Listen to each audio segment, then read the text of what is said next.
Andrew Tate's rise to fame has been rapid, but how did someone with such openly misogynistic views build up such a devoted following in a short space of time? You got your sword, your wife starts talking, you're like, shut up, cook. The self-termed king of toxic masculinity who espouses polygamy and compares women to property is certainly a reflection of the toxic male's unapologetic resurgence amidst today's Me Too backlash. But he's also a result of our current culture war-obsessed media machine, which values and rewards those who stoke controversy. After his early brush with fame getting kicked off the UK Big Brother due to accusations of abuse, his recent online worship and acceptance by alt-right figures like Alex Jones, Paul Joseph Watson, Nigel Farage, and Tommy Robinson show exactly how he got his foot in the door. To be good at being a man, you have to have had a hard life. So what specific version of manhood is Tate offering, and why is it selling today? Tate isn't a politician, and his message isn't even overtly political. His social channels aren't about who to vote for, but instead a kind of manifesto for masculinity, aimed at an audience of young boys who are trying to figure out their own identity. Most shockingly of all, he's retained an army of top G defenders, even after facing charges of organized crime, human trafficking, and abuse. So, how does such a morally bankrupt and ethically depraved individual still garner so many loyal supporters in today's day and age? Here's our take on Andrew Tate, the Pied Piper of misogyny, and why so many are dancing to his tune. I run Hustlers University, which is now currently the biggest online educational platform in the world.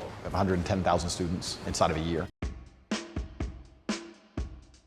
Birmingham City University professor Robert Lawson told Vox that Tate's version of masculinity is such a seductive sell because it combines the idea of the alpha male, the man that's in control and always gets what he wants, with conspicuous consumption, a very jet-set lifestyle, and regressive relationship models where the man is not just the protector but the patriarch, the provider. Lawson also attributes Tate's popularity with young men to Michael Kimmel's idea of aggrieved entitlement, the idea that over the course of the last 20 to 30 years, the world has changed in a way that has decentered primarily young white men. And someone like Tate is attractive because he recenters young white men and basically says, you're important, you're needed, your masculinity is needed to fight against all of the changes that are happening in the world. What underpins Tate's worldview is his belief that now traditional notions of masculinity are under threat. And he's right. It's just that they're under threat because those traditional notions of masculinity are facing valid criticisms for how they subjugate women and the LGBTQ+ community, and actually don't even benefit most straight men unless they're at the top of the hierarchy. You name the biggest conquerors that you can possibly name from history. Genghis Khan,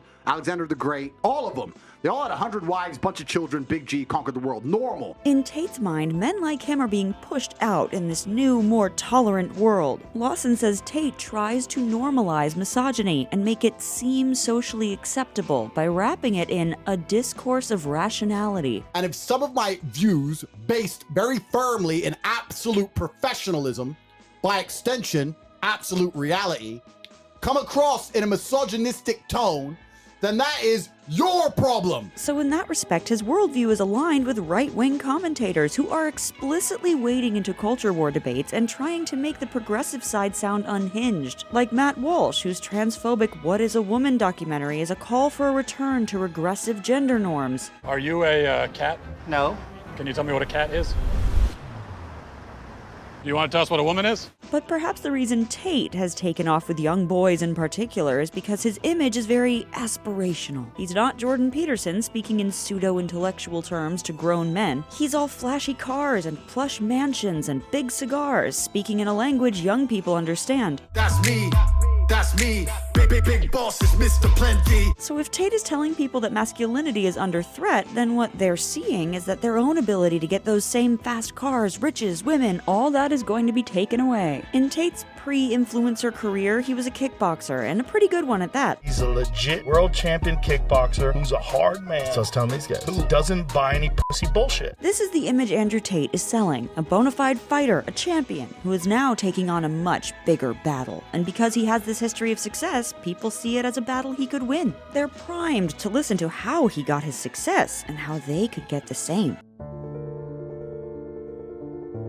Andrew Tate is a creation of the internet, and his popularity reveals just how prone the digital spaces we've come to exist in are to being manipulated. An investigation by The Observer revealed that his surge in popularity on TikTok was a result of a specific coordinated attempt to game the algorithm. And I've conquered the internet. I decided to conquer it and I took it and it's all mine. Followers flooded the site with videos of him, the more controversial the better, in order to achieve the maximum amount of views. One of the dangers of platforms directing views toward controversial material is that while some may initially click due to the shock value, they could be increasingly convinced by what they hear. Like other viral provocateurs, Tate's no-holds-barred manner of speaking and total departure from politically correct language makes him incredibly appealing to many internet dwellers. Despite rumors swirling that he's a troll or often in character, Tate never drops the facade, and there's no punchline or acknowledgement that he's behaving egregiously for some higher commentary or purpose. So whether or not his over-the-top performance is in some ways an act of trolling, the reality is that to many, he's received as entirely sincere, and his underlying messages are resonating with fans. So regardless of how true this top G persona is, or the degree to which fans take everything to heart, the bottom line is the harmful views he espouses have built him an army of supporters. If you have strong women, it doesn't really matter. It's the men that matter. So if you have strong men,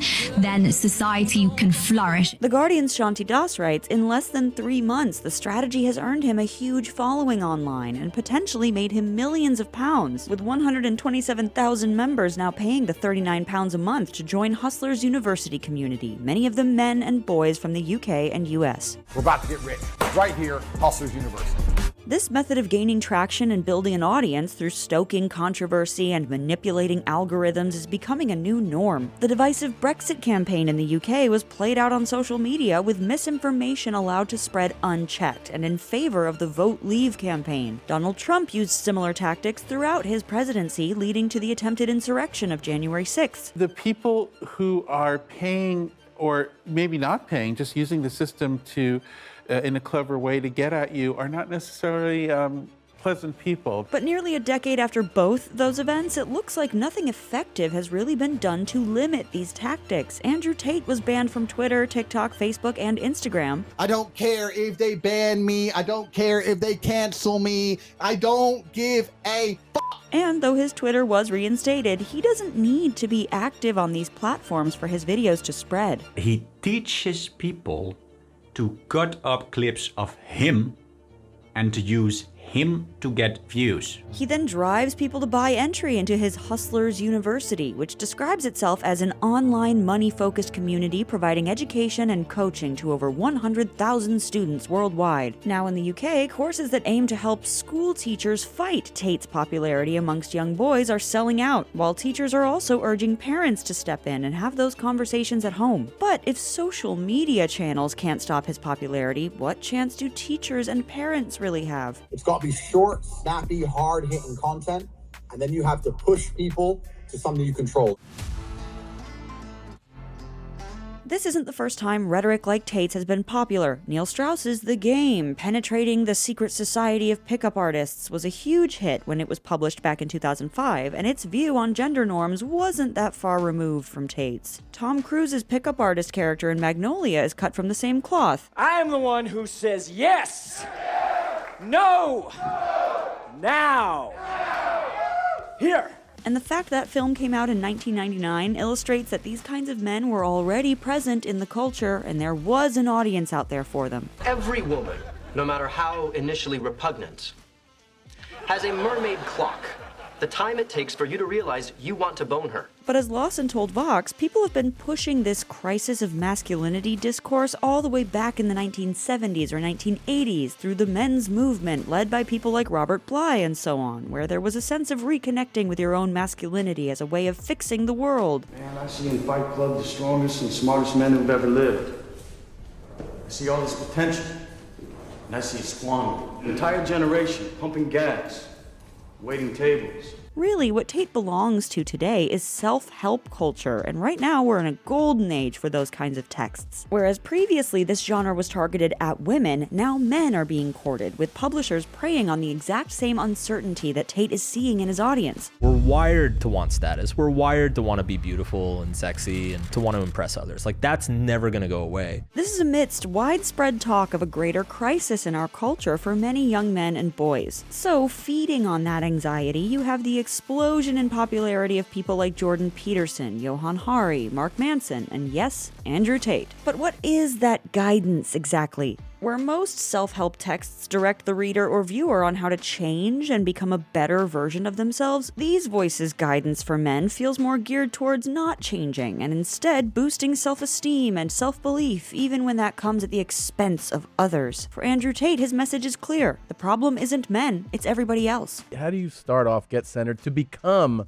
successful? But you need to find a way, to some degree, to escape the matrix. This invocation of the Matrix, if you ignore the irony that it's a film made by two trans filmmakers and widely interpreted to be, at least in part, an allegory about the transgender experience, is also in line with a wider alt-right toxic masculine rhetoric that's been a fixture of online culture for several years. The subreddit The Red Pill was, for a time, one of the most active communities on the internet, with The Guardian's Stephen March describing the reality its advocates believed to be living in as one where women run the world without taking responsibility for it, and that their male victims are not permitted to complain. If you're a law-abiding man inside the matrix, your future and the life that is laid out for you is nothing but depressing. And while Reddit stepped in to quarantine this and other similar subreddits, research has shown that this cracking down only intensifies the beliefs of those audiences, which makes sense when you hear that Tate claimed the Matrix attacked him when he was arrested. Right now, Andrew Tate and his brother Tristan are in police custody in Romania on some pretty horrific human trafficking charges. And it seems like the image he's worked so hard to present is maybe starting to crumble, with a recent Guardian article claiming his pad is less Hollywood hideaway, more rundown meat factory. Maybe this public embarrassment will cut him off at the knees and damage his credibility so much that his followers will migrate away from him. Or maybe this will just be more fuel to the fire, more evidence that he is an underdog and that people are out to get him. Strike one is they try and shut you up and discredit you, which I've just been through. Strike two is they try and put you in jail for no reason. And strike three is they kill you. The truth is that even if he does disappear, someone similar will take his place. The only potential solution is for young men to start hearing another compelling narrative aimed directly at them, one that boosts their self-esteem without making everyone else the problem, and tells them they can become anything they want without making them victims. What we need is a narrative for young men that doesn't push them to the margins, but allows others to exist in the center of the story too.